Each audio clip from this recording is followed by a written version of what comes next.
नमस्कार दोस्तों, मैं कुमार धनराज आपके अपने YouTube चैनल साहित्य संसार एकेडमी में हार्दिक स्वागत करता हूं। मैं आपके लिए लेकर आया हूं हिंदी व्याकरण की क्लास, जो किसी भी परीक्षा में यूपी के जितने भी एग्ज़ाम में जितने भी क्वेश्चन आते हैं उनके अनुसार मैं आपकी क्लास लूँगा। और ये मेरी आज की पहली क्लास है जिसमें हम पढ़ेंगे हिंदी भाषा व व्याकरण का समान परिचय। ठीक है दोस्तों, क्या पढ़ेंगे? हिंदी भाषा व व्याकरण का समान परिचय।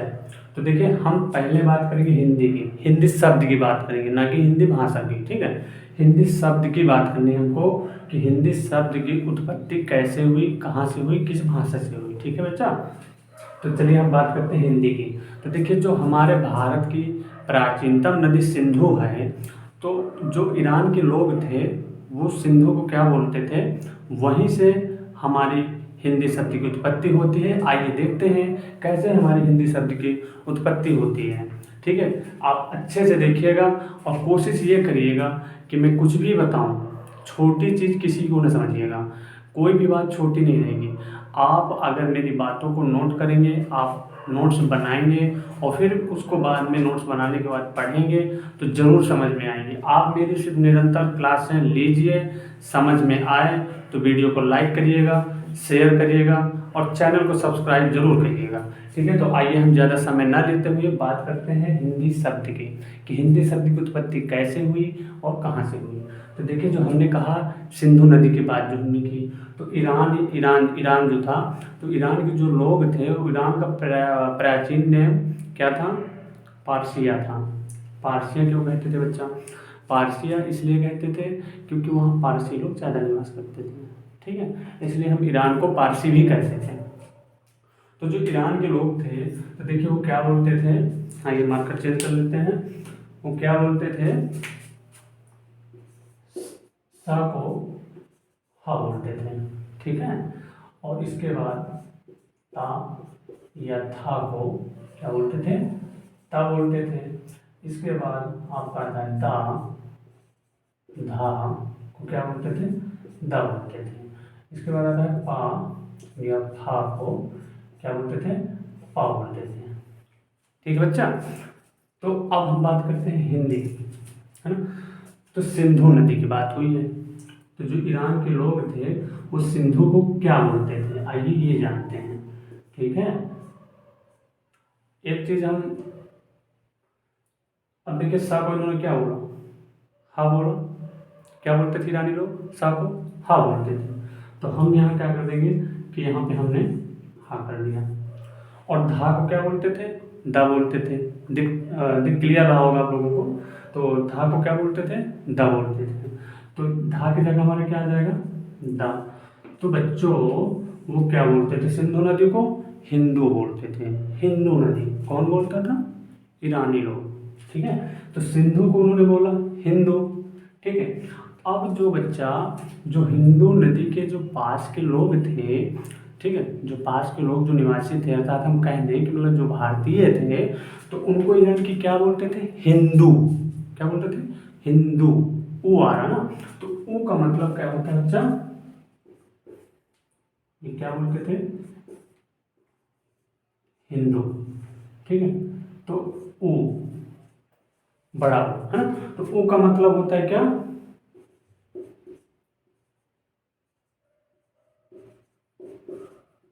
मतलब होता है पास।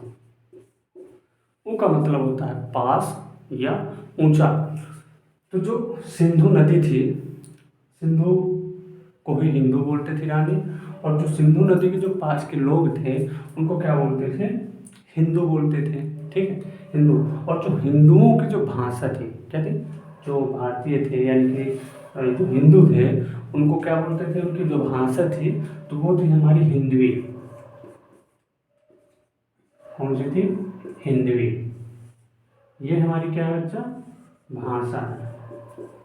ठीक है, ये हमारी भाषा है। और हिंदवी से ही हमारा बना है हिंदी। क्या बना है? हिंदी।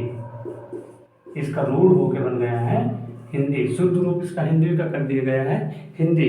तो इस तरह से हमारे हिंदी शब्द की उत्पत्ति हुई है। आइए हम लिख देते हैं यहाँ पे हिंदी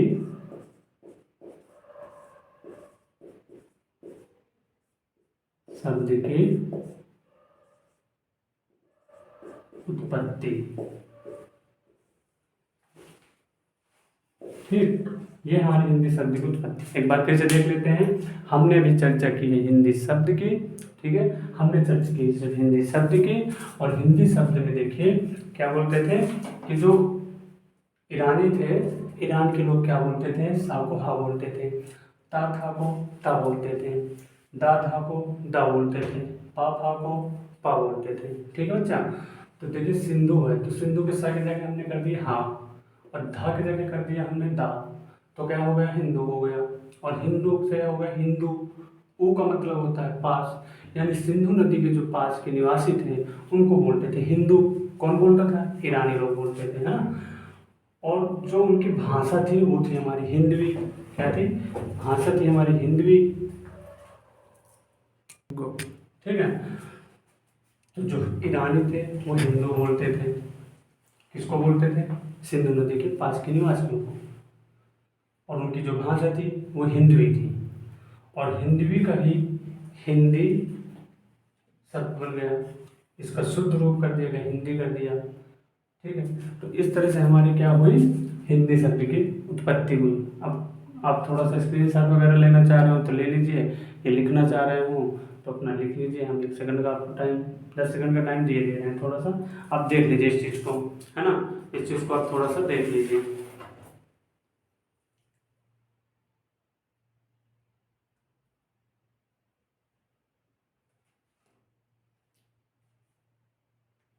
चलिए ठीक है, हो गया होगा।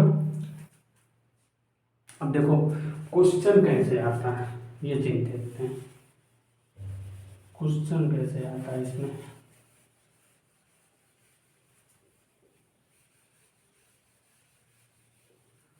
देखिए क्वेश्चन जो हमारा पूछता है वो पूछता है कि हिंदी शब्द की उत्पत्ति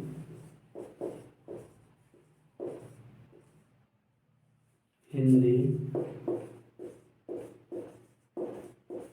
शब्द की उत्पत्ति। क्वेश्चन आता है हिंदी शब्द की उत्पत्ति किस भाषा से हुई है।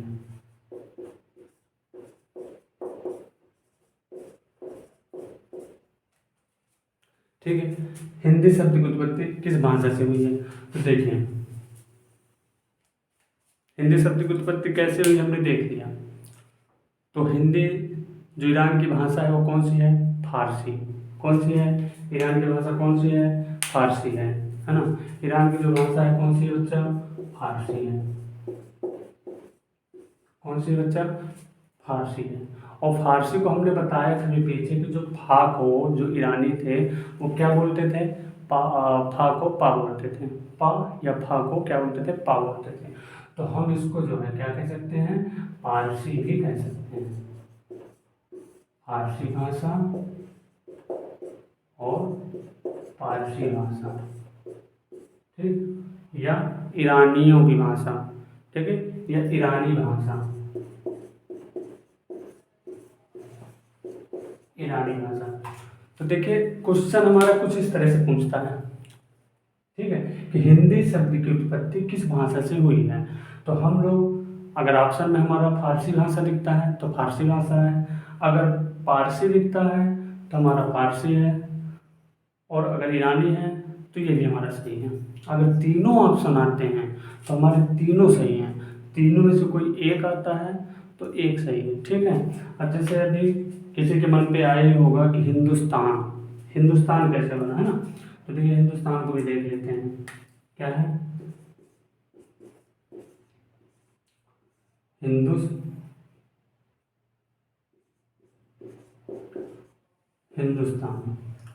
देखिए हिंदू स्थान,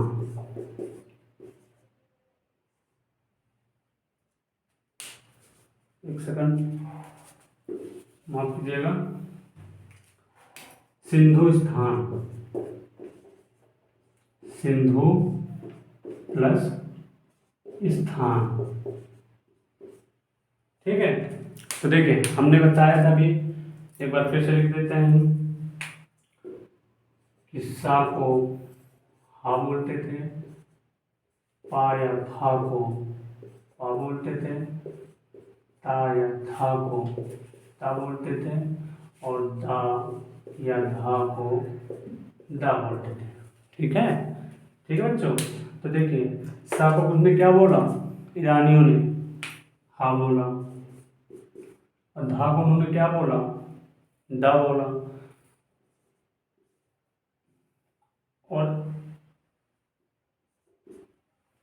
ठीक है था है, और था को क्या बोल रहा है, ता बोल रहा है, तो हिंदुस्तान। इस तरह से हमारा हिंदुस्तान बना है। ठीक है, क्या हुआ है, इस तरह से हमारा हिंदुस्तान हुआ। अब हम देखिए, हम जान चुके हैं कि हमारी हिंदी शब्द की उत्पत्ति कैसे हुई है, हम ये चीज़ जान चुके हैं, यानी हिंदी के बारे में हम जान चुके हैं। अब आते हैं हम भाषा किसे कहते हैं, बात करेंगे अब भाषा की। अब हम जान लिए हिंदी, अब भाषा की बात करेंगे कि ये भाषा क्या होती है ना। भाषा क्या होती है, अगर मैं आप लोगों से पूछूं कि भाषा क्या होती है तो आप कैसे बताएंगे। ठीक है, तो देखिए भाषा, भाषा भाषा जो हमारी है वो संस्कृत की भाष धातु से बना है। ठीक है, संस्कृत की भाष धातु से बना है। ठीक, किससे बना है, भाष धातु से। तो भाषा बच्चों हमारी किससे बनी है, संस्कृत की भाष धातु से। और भाष का अर्थ क्या होता है, भाष का अर्थ होता है प्रकट करना। क्या होता है, प्रकट करना। भाषा हमारी भाष धातु से बना है, संस्कृत की भाष धातु से बना है। और भाष का अर्थ क्या होता है, प्रकट करना। क्या होता है बच्चों, प्रकट करना। और प्रकट मानव या मनुष्य क्या प्रकट करता है, भाव या विचार। क्या प्रकट करता है, भाव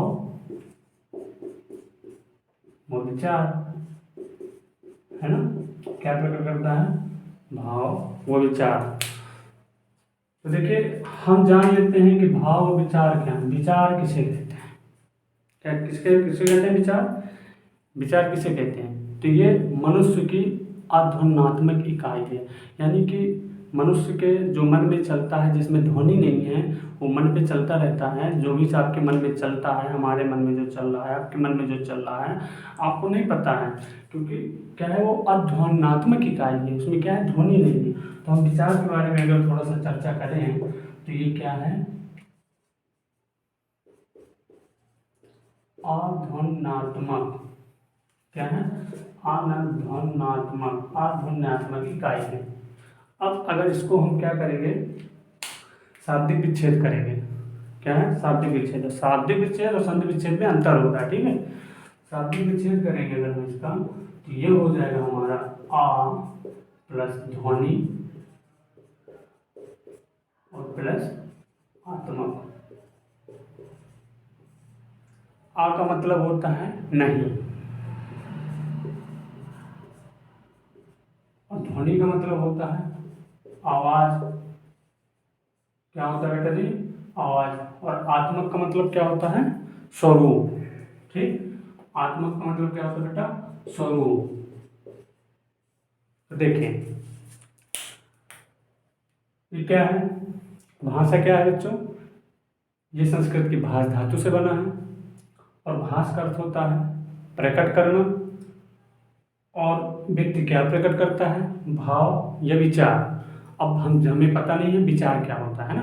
तो विचार क्या है, मनुष्य की अध्वन्यात्मक इकाई है।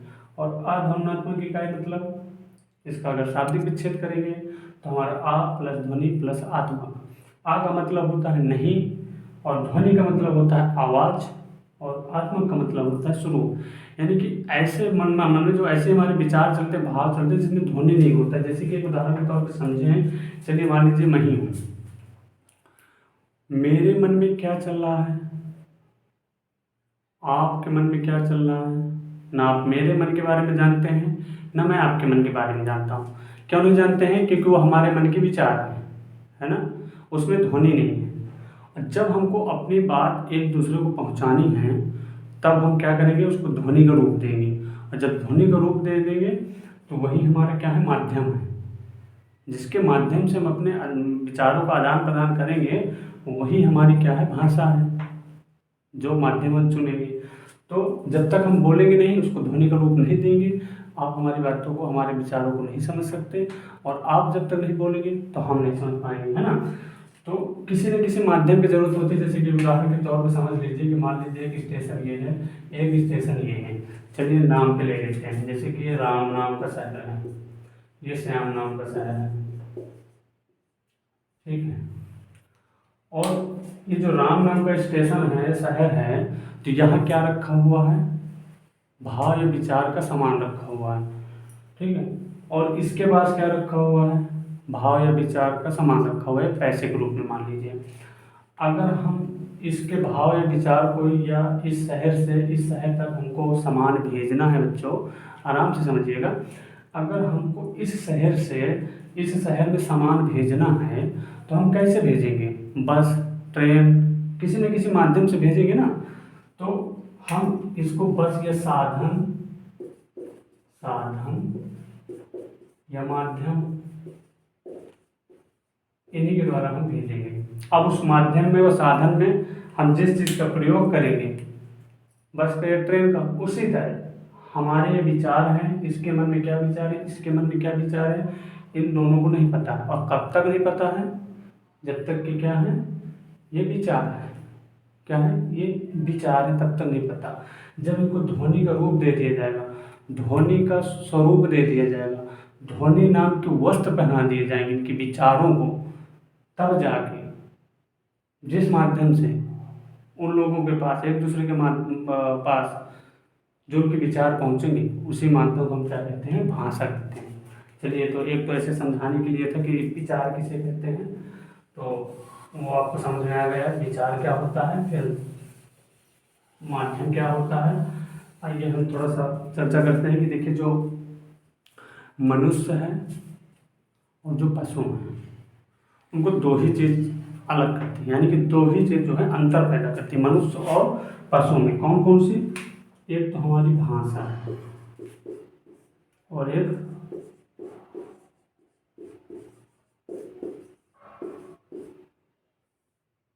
सामाजिकता। देखिए, मानवता कैसे कहते हैं, मानवता क्या है, मतलब कि हम किसी दूसरे के दुख को देखकर खुद दुखी हो जाए और उसको, उसकी मदद करने के लिए हम तत्पर हो जाएं, तो ये हमारी मानवता है ना। अगर हम किसी के दुख को देखकर दुखी नहीं होते हैं, उसकी सेवा करने के लिए, उसकी मदद करने के लिए तत्पर नहीं होते हैं, तो पशु में और हम में कोई अंतर नहीं रह जाएगा, है ना। तो ये सब हमारी जो सामाजिकता, हम समाज में कैसे रहते हैं, क्या करते हैं, तो ये एक चीज़ हमको पशु से और मनुष्य में अंतर स्पष्ट कराती है। और एक है भाषा। हम भाषा से, हम जैसी भाषा का प्रयोग करेंगे वैसे ही हमारी छवि बनेगी, वैसे ही हमारा परिचय होगा। जैसे ही हमने बोला, बोलने से ही हमारे जो है, मतलब हमारा परिचय, आधा परिचय हो जाता है कि व्यक्ति कैसा है, अच्छा है कि बुरा है। जैसे कि हम देखते हैं कि मित्र मंडली में जब हम बातें करते हैं आपस में, तो हम देखते हैं कि किस तरह के शब्दों का प्रयोग करते हैं, किस तरह की भाषा का प्रयोग करते हैं, हम अच्छे से जानते हैं ना, कि कैसी भाषा हम बोलते हैं। लेकिन जब हम घर पे रहते हैं, माता पिता के आसपास रहते हैं, या किसी और बड़े बुजुर्गों के पास रहते हैं, या किसी सम्मानित व्यक्ति के साथ रहते हैं या आसपास रहते हैं, तो हम कैसी भाषा बोलते हैं, एकदम आदर्शवादी शब्द बोलते हैं, है ना, एकदम आदर्शवादी बन जाते हैं कि बिल्कुल हम तो एकदम बहुत सीधे साधे हैं। तो वो भाषा और एक सामाजिकता, ये हमको पशु और मनुष्य में अंतर स्पष्ट कराती है। अब अगर हम भाषा की परिभाषा की बात करें, तो देखिए, हम अगर इसकी परिभाषा की बात करें बच्चों, भाषा की परिभाषा की बात अगर करें, तो देखिए बहुत सिंपल सी परिभाषा है। आप इसको एक बार पढ़ेंगे, अगर समझेंगे तो आपको याद करने की, रट्टा मारने की जरूरत नहीं पड़ेगी, शायद मुझे ऐसा लगता है। देखिए, एक बार फिर से हम देखते हैं कि भाषा हमारी संस्कृत की भाष धातु से बना है, और भाष का अर्थ होता है प्रकट करना। और क्या प्रकट करता है आदमी? भाव या विचार। ठीक, भाव या विचार। अब हम इसकी परिभाषा बनाते हैं। देखिए, मनुष्य एक सामाजिक प्राणी है। क्या? मनुष्य एक सामाजिक प्राणी है। वह अपने मन के भाव या विचारों के आदान प्रदान के लिए जिस माध्यम का वो प्रयोग करता है उसे हम क्या कहते हैं? भाषा कहते हैं। ठीक है, एक बार कहते हैं कि मनुष्य एक सामाजिक प्राणी है। वह अपने मन के विचारों को प्रकट करने के लिए जिस माध्यम का प्रयोग करता है उसे हम कहते हैं भाषा। चलिए मैं लिख देता हूँ तो आप लोग नोट कर लीजिएगा। क्या होता है कि मनुष्य एक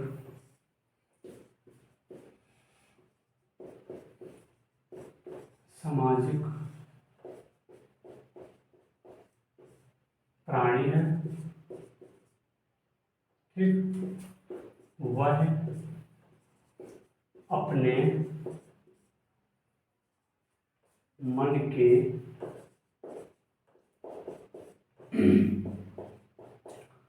विचारों को प्रकट करने के लिए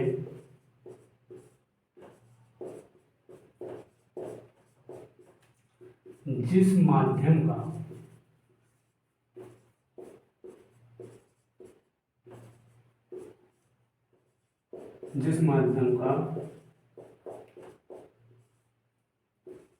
प्रयोग करता है उसे भाषा कहते हैं। क्या कहते हैं? भाषा कहते हैं। तो क्या है, हमने हिंदी के बारे में जान लिया। हिंदी शब्द की उत्पत्ति किस भाषा से हुई, कहाँ से हुई, कैसे हुई, हमने उसके बारे में जान लिया। फिर इसके बाद हमने चर्चा किया है भाषा की, कि भाषा क्या है। तो भाषा में हमें पता चला कि भाष संस्कृत की भाष धातु से बना हुआ है और भाष का अर्थ होता है प्रकट करना। और आदमी क्या प्रकट करता है? भाव व विचार। ठीक, अब हम इसी की परिभाषा बनाते हैं। तो क्या होता है कि मनुष्य एक सामाजिक प्राणी है। वह अपने मन के विचारों को प्रकट करने के लिए जिस माध्यम का प्रयोग करता है उसे भाषा कहते हैं, है ना। एक ऐसे सिंपल से, जैसे आपसे पूछा जाता तो आप यही बताते कि मतलब विचारों के आदान प्रदान के माध्यम को हम क्या कहते हैं? भाषा कहते हैं। ठीक है, लेकिन आप इधर से देखेंगे अगर कितनी सरल परिभाषा बनी है जो कभी नहीं भूलने वाली। आप बड़े अच्छे से बता सकते हैं, छोटे से बच्चे को भी इस परिभाषा से संतुष्ट कर सकते हैं, समझा सकते हैं कि मनुष्य एक सामाजिक प्राणी है। मनुष्य एक सामाजिक प्राणी है। वह अपने मन के भाव व विचारों को प्रकट करने के लिए जिस माध्यम का प्रयोग करता है उसे हम भाषा कहते हैं, है ना। तो आई होप, मुझे उम्मीद है कि आपको ये भाषा भी समझ में आ गई होगी। ठीक है, तो आप थोड़ा सा इसमें भी टाइम देता हूँ 10 सेकंड का। आप नोट करना चाहते हो तो नोट कर लीजिए, स्क्रीनशॉट लेना चाहते हैं स्क्रीनशॉट ले लीजिए।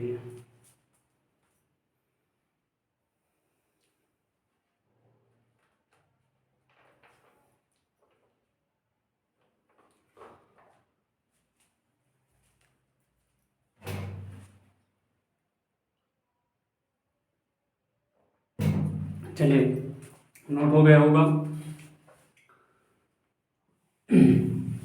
ये तो हो गई हमारी भाषा। भाषा किसे कहते हैं, है ना। भाषा जान चुके और हिंदी जान चुके। भाषा में हमने अभी तक क्या जाना? भाषा की परिभाषा जाने। ठीक है, भाषा के हमने क्या जाने हैं? परिभाषा और भाषा हो। ठीक है, अब जानते हैं हम भाषा की विशेषता। अब ये कोई हिंदी भाषा की चर्चा नहीं हो रही है, वो हिंदी हो, इंग्लिश हो, कोई भी भाषा हो, उस सब के लिए बात हो। अभी हमने कुछ ये नहीं कहा कि हिंदी भाषा की हम चर्चा कर रहे हैं। हमने हिंदी शब्द की चर्चा की है कि कहाँ से उत्पत्ति हुई है, कैसे हुई है, और हम भाषा की कि भाषा के कर्म होती क्या है।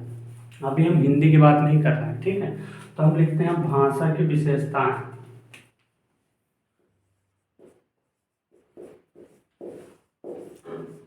भाषा की विशेषताएं। ठीक, भाषा की विशेषताएं। तो जो हमारा पहली विशेषता होगी वो हमारी क्या होगी कि यह अर्जित संपत्ति है। क्या है? अर्जित संपत्ति है, अर्थात ये जन्मजात नहीं है। ठीक है, तो पहली जो विशेषता होगी यह होगी कि भाषा अर्जित संपत्ति है, अर्थात जन्मजात नहीं।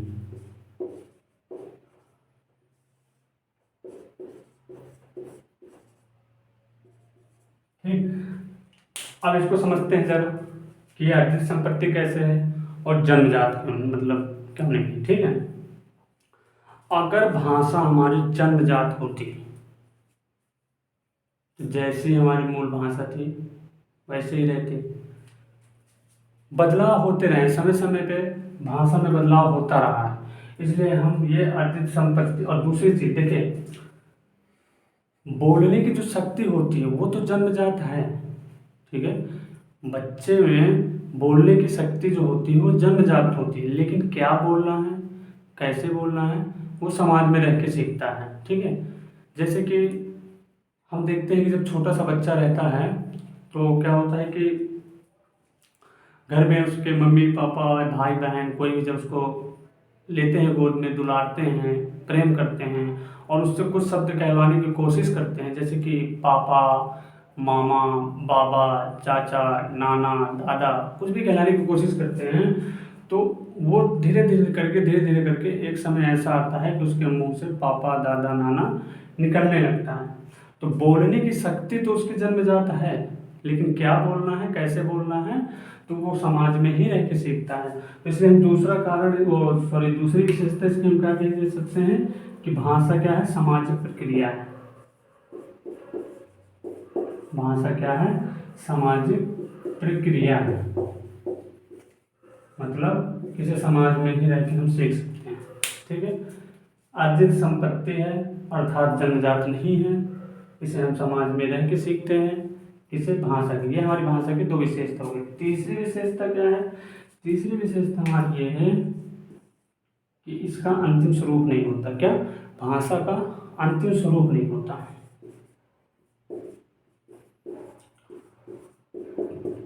अंतिम स्वरूप नहीं होता। अब अंतिम स्वरूप क्यों नहीं होता? अगर इसका अंतिम स्वरूप होता तो जो हमारी मूल भाषा है संस्कृत आज भी वही होती। ठीक है, हम सभी जानते हैं कि जो हिंदी भाषा है हमारी, उसकी जननी कौन है, उसकी माता जी कौन है, संस्कृत है। अगर ये इसका अंतिम स्वरूप होता भाषा का तो आज भी संस्कृत ही चल रही होती, हिंदी नहीं आती, है ना। तो इसका अंतिम स्वरूप नहीं होता है, अर्थात ये परिवर्तनशील है, बदलते रहते हैं। इसी में हम चौथा कारण इसको, चौथा विशेषता इसकी बता सकते हैं कि ये क्या है, भाषा क्या है, परिवर्तनशील है। ठीक है, परिवर्तनशील है। मतलब ये देखिए, जैसे कि हम जैसे जैसे जाते हैं स्थान से, एक स्थान से दूसरे स्थान जाते हैं, तो हमको देखने को मिलता है कि भाषा में बदलाव आता है हमको, है ना। इसलिए हमारे कई प्रकार की भाषाएं हैं, बोलियां हैं, सब चीज़ें भी आगे पढ़ेंगे। तो अगर हम कहते हैं कि इसका अंतिम स्वरूप होता है, तो ये जो भिन्न भिन्न के प्रकार के हमें बोलियां भाषा देखने को या सुनने को मिलती हैं, तो वो ना मिलती है ना बच्चा। तो इसलिए हम कह सकते हैं परिवर्तनशील, जिसमें कि एक भारतेंद्र जी की एक जो है लाइन है कि क्या है उनकी लाइन कि कोस कोस में बदले पानी और 5 कोस में बदले वाणी, है ना। क्या है उनकी लाइन भारतेंद्र जी की कि कोस कोस में बदले पानी और 5 कोस में बदले वाणी। तो क्या है, ये परिवर्तनशील है। पांचवी विशेषता हम देखते हैं भाषा की, तो पांचवी विशेषता हमारी आती है, क्या आती है कि इसके क्या होते हैं, मानक वर्ण होते हैं। मानक वर्ण, ठीक है। मानक वर्ण मतलब जैसे कि हमको क्या लिखना है, उनके एक निर्धारित वर्ड है, मानक वर्ड है। जैसे कि हमारा ये आ है, आ एक उदाहरण के तौर पे मान लेते हैं, आ है ये हमारा मानक वर्ड है। इंग्लिश का है, ये कर लीजिए, किसी भी भाषा का मानक वर्ड होते हैं। अगर हम इन मानक वर्डों के हिसाब से न लिखें तो हमें अशुद्धियाँ देखने को मिलेगी, ठीक है। और एक छठवा, ये पांचवा कारण देख लेते हैं, सॉरी ये पांचवा ही था और ये आपका चौथा था। छठवा कारण देख लेते हैं कि ये कठिन से सरल की ओर